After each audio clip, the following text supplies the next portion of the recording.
Welcome to this week's Future Toolbox podcast. We explore the Z to A of life skills, where each letter stands for a topic and essential tool to help you get ahead in life. Meet Jules and Mark, creators of the multi-award-winning Future Toolbox, and enjoy their straightforward approach to creating growth mindsets that help people turn their dreams into realities. Whether you're a teen in education, a parent, a teacher, or part of a community group, start creating positive habits from today. Welcome to this week's Z to A podcast with me, Jules and Mark, from the multi-award-winning Future Toolbox. Within our podcasts, we pick a letter and a topic each week to discuss and show you how to use the tools to improve your own personal development and life. So Mark, tell us which letter we've chosen this week. We actually have a double-barreled one this week, but the letter is C for continuous learning. So it should actually be CL really, shouldn't it? It should be CL. If somebody wants to be that pedantic. But yes, it's C for continuous learning. And I think the important reason that we chose C is the word continuous. And that's what we're really going to talk about, isn't it? Why you should continually learn throughout your life. Yeah, so a lot of students have just finished exams now. Mm-hmm. And they'll be sitting there thinking, thank goodness that is over.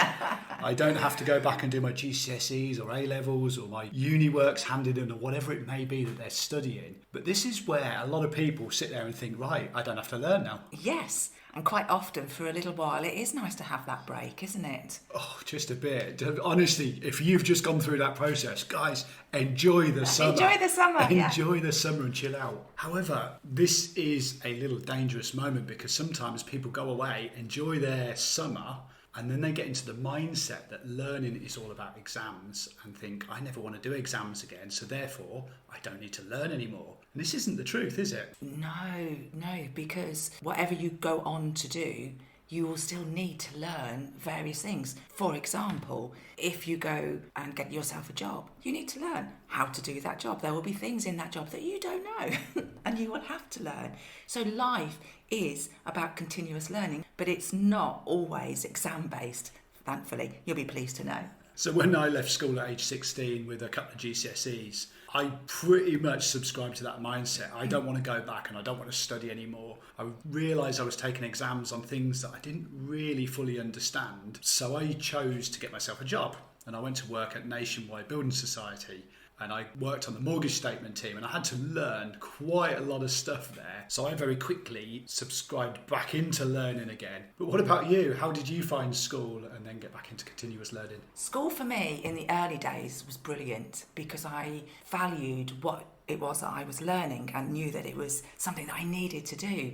But as it went on, I kind of unsubscribed to it because I found that I was learning things that I didn't feel was necessary. So I kind of lost interest a little bit. But like you, I left school at 16 and I went to work straight away. And from then onwards, found that to be able to do certain jobs, I needed to learn new skills. So the process of continuous learning began for me. So that's already taken us from traditional exams into work. And just to reiterate that learning isn't about taking an exam. That's just something that you're measured on. It's measured on your memory, I guess, when you're doing GCSEs. We've talked about that a lot in previous podcasts.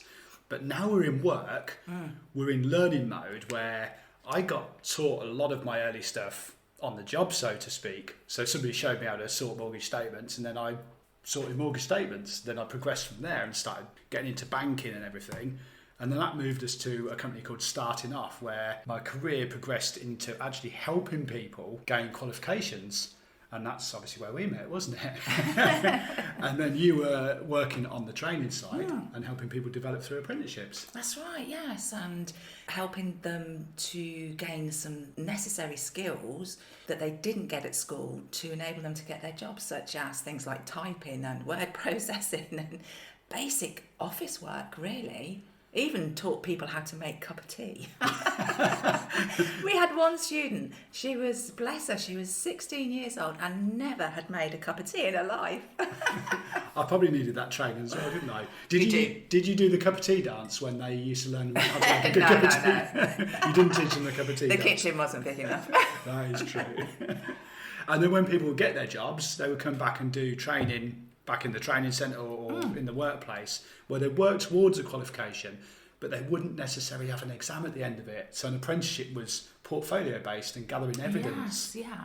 It was assessment based, wasn't it? So apprenticeships are a fantastic way to further your education and your skill evidence, because you can earn whilst you're doing them. I just think they were just a fantastic qualification. But these days, there's so many ways to gain qualifications without having to maybe go to university full-time or college. There's open university, online courses, isn't there? Yeah, and you've done quite a few online studies as well. Yeah, in the last few years, I've updated my qualifications, really. I think that's the best way to say it.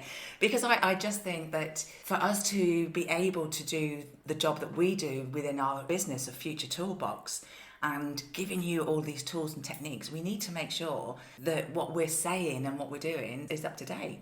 Keeping your qualifications current, I think, is really, really important. So, yeah, I did my master NLP course a few years ago, which is about psychology and basically mindsets. Yeah, after that one, I went on and I did a really interesting course on cognitive behaviour therapy within mindfulness. And the reason that I did that is I went on a lot of mindfulness courses with a lady that joined us, Sarah from Lemonkind, and she taught me so many wonderful skills in mindfulness. I wanted to go on and further learn some more on that. And then I went on and did a behavioural psychology course as well. So keeping myself nicely up to date so far. That's a fabulous array of qualifications. It sounds really good, doesn't it? But it is, and I totally enjoy doing it as well. Yes, and you just said the word enjoyment there. And I guess as you go through life, whether you're taking a break from study or not, you're going to start finding things that you enjoy, and then it becomes easier to study them. Great example to use is setting up your own business like we did.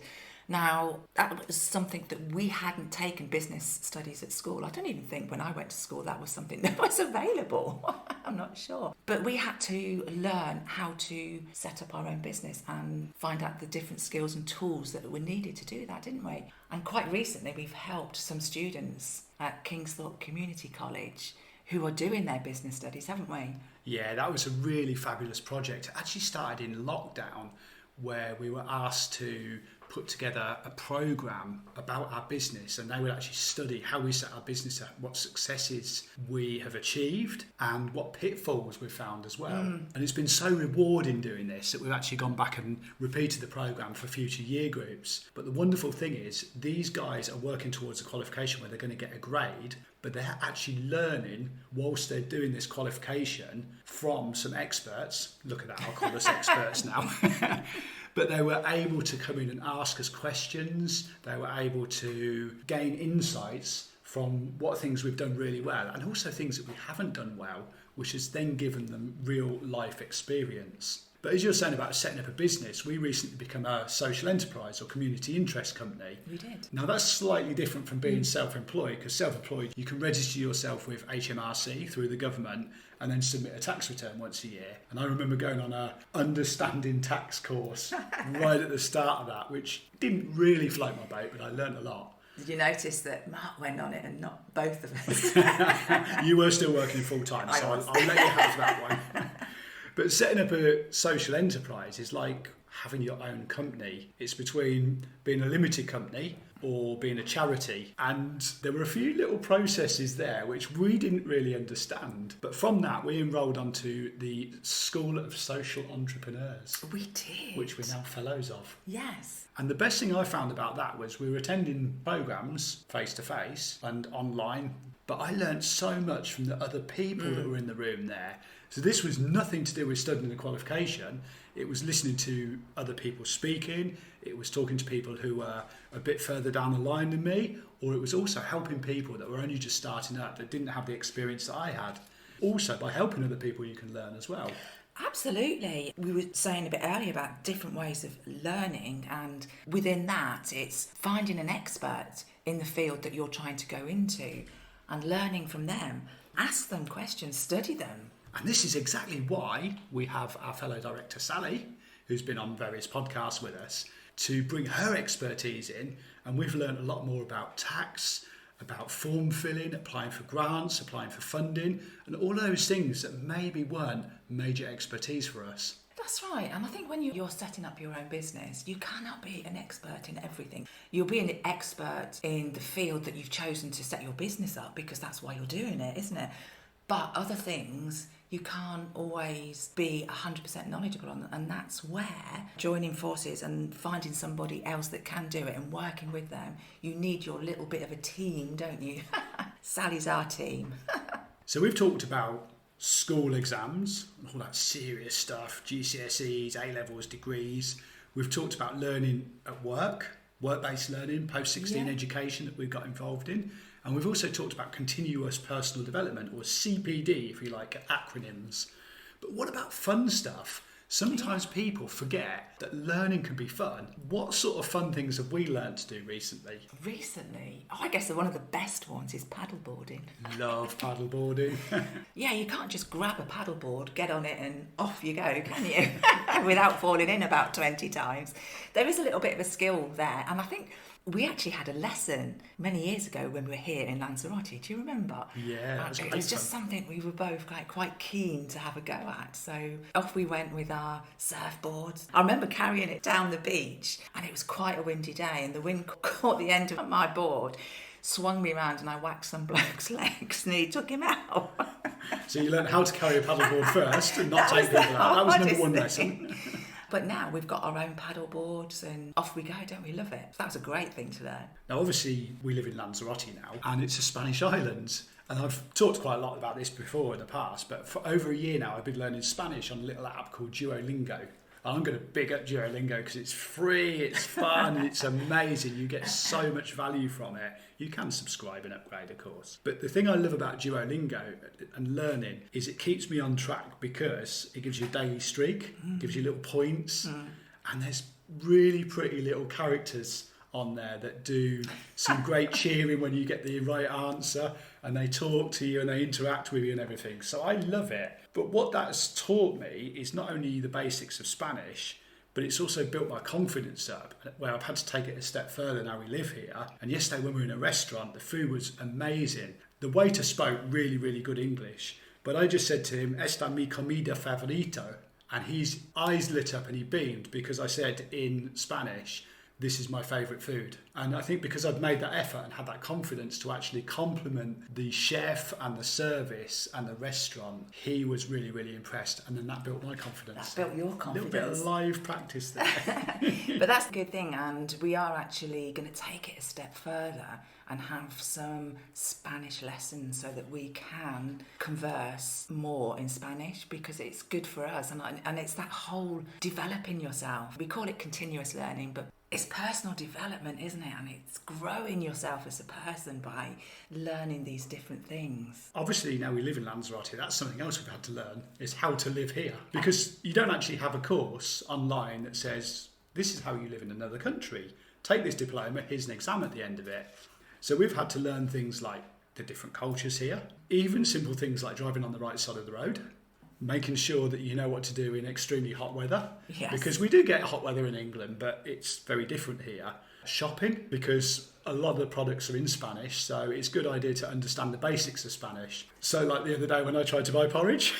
You tried to buy porridge, and then this week I opened a packet of what I thought was feta cheese, and it was little like pastry parcels, so you can make tiny little pasties. It wasn't cheese at all. And what's really bizarre as well is that we know that cheese is queso. Yeah, I don't know how I got it feta wrong. is feta in Spanish, but there you go. It looked like a block of feta cheese. So there's a lot of fun things to learn there, and they can only be learnt by experience, by trying and by talking to experts. So talking to our friends that have lived here for 20, 25 years, 2 years, 3 years, whatever. But also, as many listeners know, I'm a keen runner, and I've had to learn over the years different nutrition, different running techniques, what kit to wear and all those things. But also, coming here, I've had to learn how to run in really hot temperatures where there is absolutely no shade, because we don't have many trees on the island. No, we don't. And yeah, it is different. People that come here and begin running soon realise that it takes a bit of time to get used to, because it's hotter, it's drier, sometimes it's really, really windy as well here in Lanzarote, isn't it? And that's hard to try and run in it. I struggle to run in the wind. Plus you have the volcanic trails as well. Instead of running on maybe grass or muddy fields, which is one of my favourite surfaces to run on, I don't have that anymore. I have to run on rocks.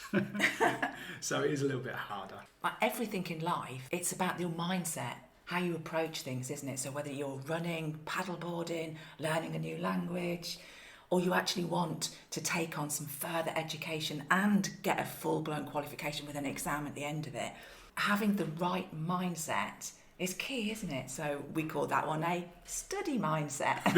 The study mindset is something we've taught a lot in the workshops in schools as well, where people see study as pointless, boring and hard because they're working toward an exam, maybe in a qualification that they don't understand.